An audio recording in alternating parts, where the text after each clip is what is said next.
नमस्कार दोस्तों, study IQ में आप सभी का बहुत बहुत स्वागत है। चाइना ने एक बड़ा कदम लेने की बात शुरू कर दी है और इस बड़े कदम में वो क्या करने वाले हैं, एक मिलिट्री ड्रिल करने वाले हैं जिसके अंदर प्रतास आइलैंड को सीज करने की बात चल रही है। प्रतास आइलैंड के ऊपर कब्जा करने की बात चल रही है। यहां पर बैकग्राउंड में आप देख पा रहे हैं चाइना वर्सेस ताइवान का मैंने दृश्य यहां पे लगाया है। यहां पर जो प्रतास आइलैंड है ये एक डिस्प्यूटेड आइलैंड है बिटवीन चाइना एंड ताइवान। ठीक है, बहुत ही बड़ी न्यूज़ है ये। अगर ऐसा कुछ हो जाता है इसकी वजह से चाइना और ताइवान के बीच के संबंध तो खराब होंगे ही होंगे, लेकिन साथ ही में क्योंकि अमेरिका फिलहाल ताइवान के सपोर्ट में खड़ा है, यहाँ पर चाइना और अमेरिका के बीच के संबंध भी खराब होने की पूरी संभावना है। मेरा नाम है अनिरुद्ध। इस लेक्चर की पीडीएफ को डाउनलोड कर सकते हैं आप मेरे टेलीग्राम चैनल अनिरुद्ध सर के नाम से। ध्यान रखिएगा ये मेरी यूनिक आईडी है। ट्विटर पे भी आप मेरे को फॉलो कर सकते हैं। स्टडी आईक्यू ने अपनी ऐप को लॉन्च कर दिया है। गूगल प्ले स्टोर पर ये ऐप अवेलेबल है। इसके ऊपर यूपीएससी पास्ट ईयर प्रीलिम्स के डिस्कशन का कोर्स अवेलेबल है जिसमें पिछले 10 साल के सभी पेपर्स सब्जेक्ट वाइज सॉल्व किए गए हैं। आप इस कोर्स को वहां पर जाके बाय कर सकते हैं। राइट, सबसे पहले बेसिक्स। प्रतास आइलैंड क्या है? प्रतास आइलैंड, जिसका दूसरा नाम डोंगशा आइलैंड भी है, ये एक तरीके के अटॉल्स हैं। जैसे कि हमारे भारत के लक्षद्वीप हैं, भारत के नीचे मालदीव्स हैं, ये भी अटॉल्स की ही परिभाषा में आते हैं। वैसे ही प्रतास और डोंगशा आइलैंड्स भी एक तरीके के अटॉल्स हैं और ये साउथ चाइना सी के उत्तरी भाग में लोकेटेड हैं। ठीक है, तो साउथ चाइना सी काफ़ी बड़ी सी है, उसके उत्तरी भाग में ये लोकेटेड है। ये साउथ ईस्ट ऑफ हांगकांग यानी कि 170 nautical miles south east of Hong Kong में ये लोकेटेड है। यहाँ पर ताइवान और चाइना के बीच में ये काफ़ी लंबे समय से डिस्प्यूटेड टेरिटरी मानी जाती है। ताइवान फिलहाल इसके ऊपर कंट्रोल ताइवान का है। ठीक है, और ताइवान ने इसको नाम दिया है डोंगशा अटॉल नेशनल पार्क का। ठीक है, और China People's Republic of China claim करती है इसे as part of Guangdong province. जो चाइना का एक राज्य है ग्वांगडोंग, उसका पार्ट क्लेम करती है चाइना इसे। आप यहाँ पे दृश्य में देख सकते हैं। यहाँ पे वैसे साउथ चाइना सी में जो पूरा ये यू शेप्ड बनाया गया है, ये पूरा का पूरा साउथ चाइना सी का पार्ट है। ये साउथ चाइना सी का उत्तरी भाग है। ठीक है, जहाँ पर आपका प्रतास आइलैंड लोकेटेड है। प्रतास आइलैंड ताइवान के भी बहुत नज़दीक है और चाइना से भी बहुत नज़दीक है। यहाँ पर बाकी और भी आइलैंड्स हैं, उसकी चर्चा हम यहाँ पे नहीं कर रहे, केवल प्रतास आइलैंड्स की तरफ आप देखिए। ठीक है, ये प्रतास आइलैंड्स और तो और साउथ चाइना सी के सभी द्वीपों में से सबसे बड़ा द्वीप माना जाता है। ये डोंगशा एयरपोर्ट की लोकेशन भी है।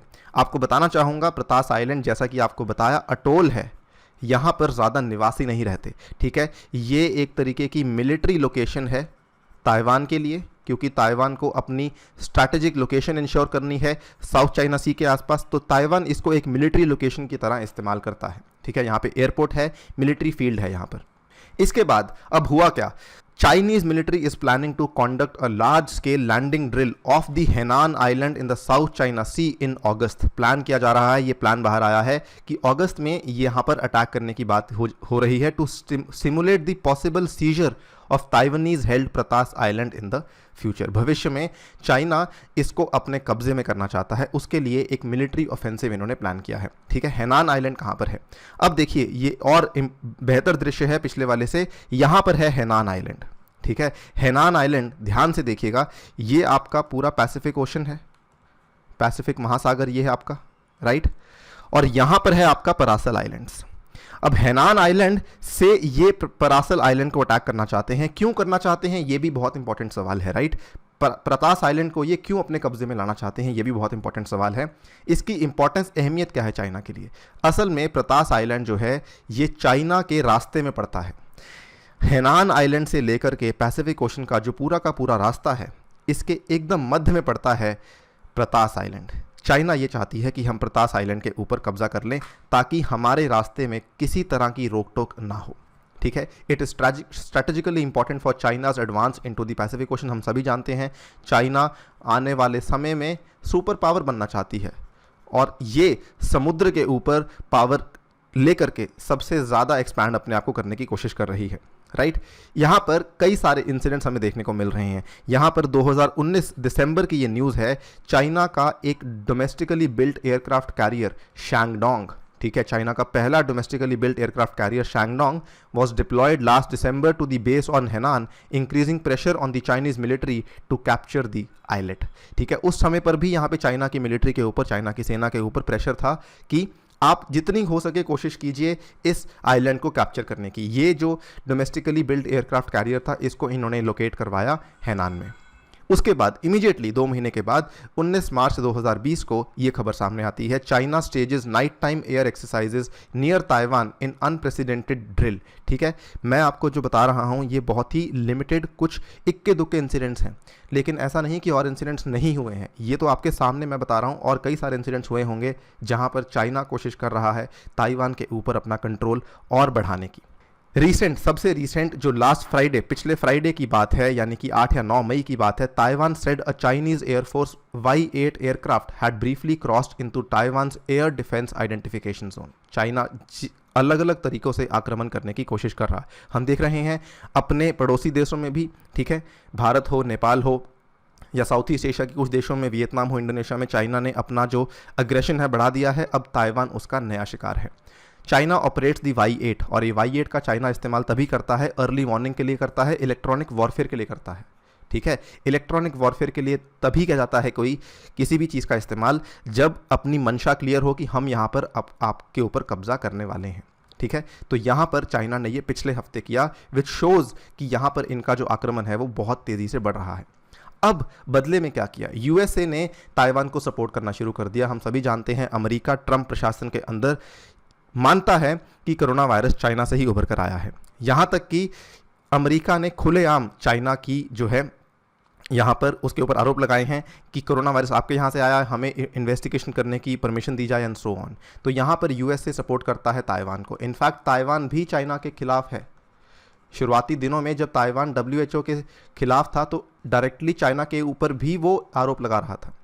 तो यूएसए ने बदले में अपना इलेक्ट्रॉनिक वॉरफेयर एयरक्राफ्ट जो है वो भेज दिया है प्रतास आइलैंड के पास, ये चेक करने के लिए कि चाइनीज मिलिट्री वहां पे आसपास है या नहीं।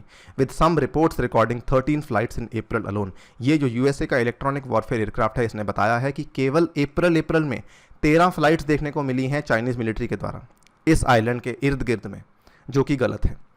यहां तक कि USA President Donald Trump administration has also been beefing up relationship with the administration of Taiwanese leader Tsai Ing-wen।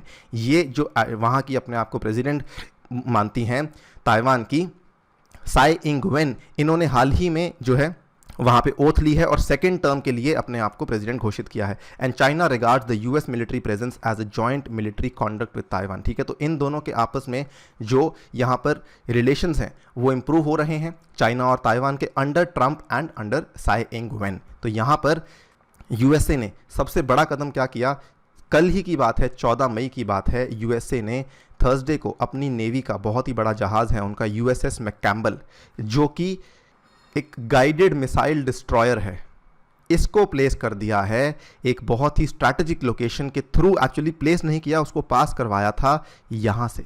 ये जो मैं सर्कल कर रहा हूँ यहाँ पे, इस स्ट्रैटेजिक लोकेशन का नाम है ताइवान स्ट्रेट। ताइवान स्ट्रेट के थ्रू यूएसए ने यहाँ पे एक गाइडेड मिसाइल डिस्ट्रॉयर पास करवाया। US navy sends destroyer through strategic Taiwan straight amid rising tensions with China over coronavirus crisis days before island's president is sworn in for the second term। ठीक है, तो साई इंग-वेन की यहाँ पर ओथ होने वाली थी और तभी यूएसए ने ये कदम उठाया, ये दिखाने के लिए कि हम जो हैं ताइवान के सपोर्ट में खड़े हैं। US navy sailed a guided missile destroyer through the sensitive Taiwan straight.